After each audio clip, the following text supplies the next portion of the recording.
I want to bring in my panel of MSNBC analysts, Robert Costa, a national political reporter for The Washington Post, Elise Jordan, a Time columnist and former advisor to Senator Rand Paul, and Jason Johnson, politics editor at TheRoot.com and professor at Morgan State University. Bob, I want to start with you.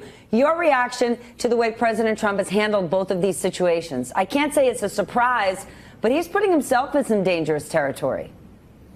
President Trump has chosen to respond to the controversy around Senator Franken, not to judge more. That's telling that he does want to wade into this national debate about sexual assault and sexual harassment. At the same time, when it comes to the Alabama race, there are political sensitivities down there. This is a state that's the beating heart of his base, and he is reluctant, after being burned in a sense during that primary runoff, to wade in once again and maybe try to push Roy Moore out of this race.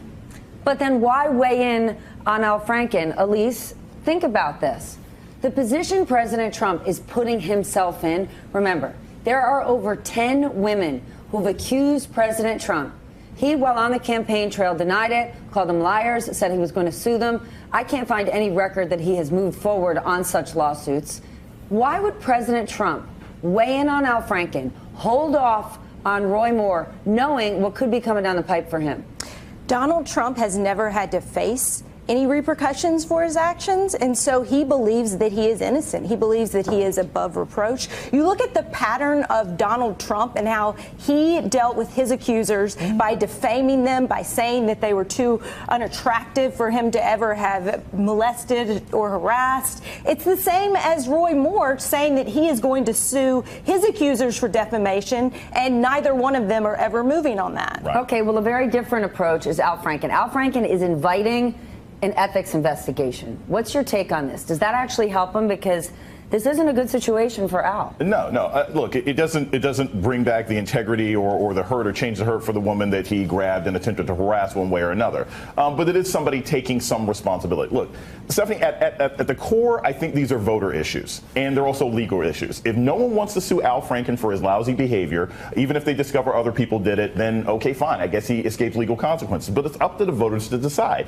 And that's why it's different from Roy Moore. They have an opportunity to keep someone who's done this kind of behavior from getting into office. That's where the big difference is. Trump doesn't care about that. How is that a big difference? They're both voter issues. They're both voter issues, but Franken's already in office. So you have to have someone else run against him if you want to vote him out because you don't like his behavior, which is different than Roy Moore, who's not in office yet. If you don't want this guy to go in, who's never taken any responsibility for anything, voters in Alabama can make that decision. Politically, it would have been such an easy point for the Democrats to score if they really wanted to establish the playing field and that they are going to be tough on sexual harassment and assault. Republicans? No, Democrats. If they had forced Al Franken out, then it would have been harder for the Republicans to maneuver around all of these issues. See, but you've got so many people. You have so many people in the Democratic Party and the Republican Party who have engaged in this kind of behavior. Exactly.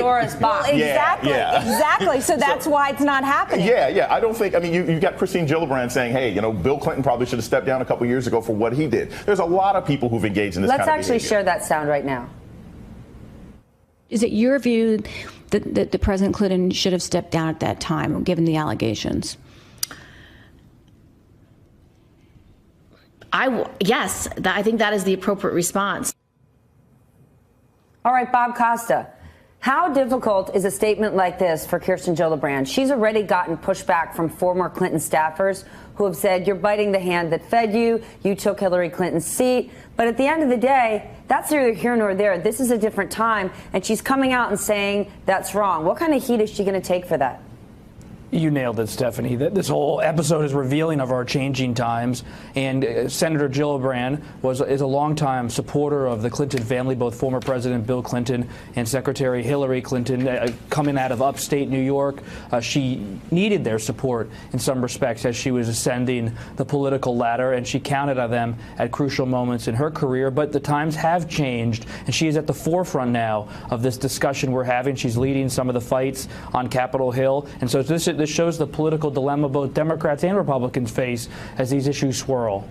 Can I ask you about the political dilemma for young people in the South? Elise, I have watched you over the last week distressed and distraught over the Roy Moore situation. You're from Mississippi. So for young Republicans from Alabama, for Mississippi, what does all this do to your brand?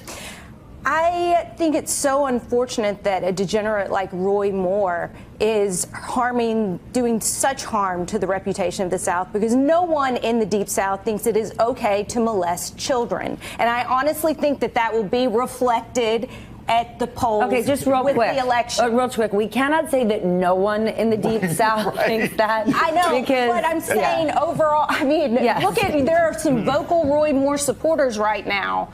But I think that they are a small minority, and you look at You're right. people, It's a small minority, but it's not no one. It's not no one. You have a guy saying that's how we got Jesus. You look at who are his main supporters right now. Roy Moore, literally coming from out of state activists are trying to force their worldview on Alabama residents. That I think is it's unfair to the majority of people in the state. Well, we are going to hear from Roy Moore supporters, women, today. I spoke to a Roy Moore friend for 40 years who said, I've known this guy for 40 years. I've never seen him do anything like it. There is I mean...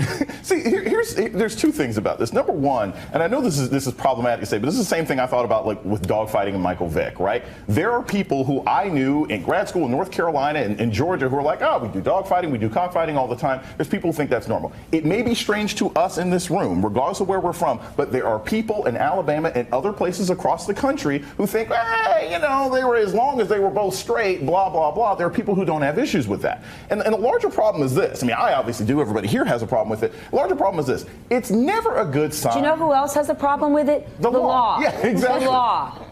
And it's wrong. Since 1900. Yeah, since 1900 in Alabama. But you have the situation right now where you got a guy who's like, I'm going to bring out a bunch of women to support me. That never makes any sense. It's like, oh, I'm going to bring out gay people or Jewish people or Muslim people or black people to prove whatever sort of beliefs I don't have. Look, at the end of the day, you broke the law. We have evidence. You know, this looks like the cast of Dazed and Confused. You've been doing this consistently for years, and I hope that the majority of people in Alabama say this isn't a good idea, even though some of them think it's okay, and that's how things work. We have another month of this.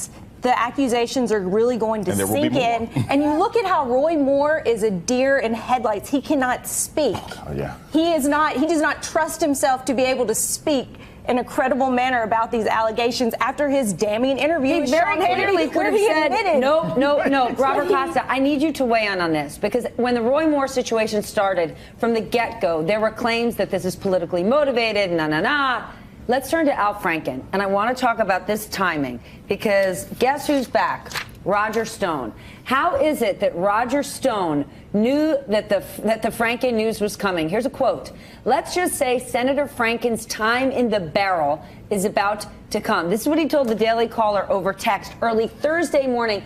That's hours before Leanne Tweeden came out with her claims. Bob, you're a Washington insider. What do you make of this? Well, I have no reported on Stone directly. He's known to traffic in kind of the stories that are about to appear in different news organizations, so he has sources around the political community. So it's not entirely surprising he knew about this. But I think when you look at the reporting and the timing for a lot of this, Stephanie, we look at the Washington Post, the way it laid out its story. These women did not come to the Post. The Post found them during the course of the reporting. And in this sensitive time, the Post and other news organizations are doing more to show their reporting, so people, when they do raise questions about the timing of these stories, they can learn more about the process. Last point on this. This is not going to go away, and it's going to be nasty until the finish line mid-December. Oh, goodness gracious. All right, we're going to leave it there. Bob, thank you for joining me this morning. And you got to see Bob today. What time, Bob? 8 o'clock, PBS Washington Week. We have a great show. Who's going to be on? We get one of our friends, Jeremy Peters, Nancy Cordes, Ed O'Keefe. Will have a roundtable discussion of reporters. You just got yourself a